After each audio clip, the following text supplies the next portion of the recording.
கும்பராசி அன்பர்களுக்கு நிறைய நல்ல விஷயங்கள் நடக்கிறதுக்குண்டான வாய்ப்புகள் கூடி வரக்கூடியதாக இருந்து கொண்டிருக்கும். இடம், பொருள், வீடுமனை, வாகனங்கள் வாங்கக்கூடிய யோகங்கள் உண்டு. ஒரு விஷயத்தில் நம்ம முடிவு எடுத்துட்டோம் அப்படின்னா அந்த முடிவில் ரொம்ப ஸ்ட்ரிக்டாக இருக்கணும். கிரகநிலையை சார்ந்து பார்க்கும் பொழுது பார்த்திங்கன்னா உங்களுக்கு நிறைய விஷயங்களில் ஒரு சந்தேக உணர்வுகளும் நிறைய தடுமாற்றங்களும் இருக்கும். ஆனால் தடுமாற்றங்களை நினைத்து வருத்தப்பட வேண்டாம். ஏன்னா பாஸ்ட்டை நினச்சி வருத்தப்படுறது, ஃப்யூச்சர் நினச்சி வருத்தப்படும், ப்ரெசென்ட் என்ன இருக்குது, இதை நம்ம எப்படி சமாளிக்கிறது அப்படிங்கிற ஒரு எண்ணத்தை மட்டும் மனசில் கொண்டு வந்தீங்கன்னா எல்லாத்தையும் ஜெயித்து வரத்துக்குண்டான வாய்ப்புகள் கூடி வரக்கூடியதாக இருக்கும்.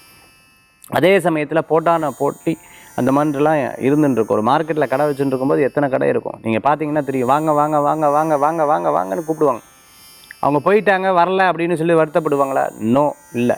இதுக்கு முடிஞ்சால் அடுத்த கஸ்டமர் யார் அப்படிங்கிறத அவங்க பார்ப்பாங்க. அந்த மாதிரி தான் நம்ம இதை முடிஞ்சால் வாட் இஸ் நெக்ஸ்ட் அப்படிங்கிறத நம்ம தாண்டி போனோம் அப்படின்னு சொன்னால் நமக்கு ஒரு பெரிய பாடமாக இருக்கும். எல்லாத்துலேயும் ஜெயிச்சு வந்துடுவோம். இதை கற்றுக்கொள்கிறது கஷ்டம், ஆனால் கற்றுண்டோம் அப்படின்னு சொன்னால் எல்லாமே சுலபமாக இருக்கக்கூடிய வாய்ப்புகளை ஏற்படுத்திக்கூட இந்த தினத்தில் வழிபடக்கூடிய தெய்வம் தாய் மூகாம்பிகை வழிபாடு வெற்றி வழிபாடு.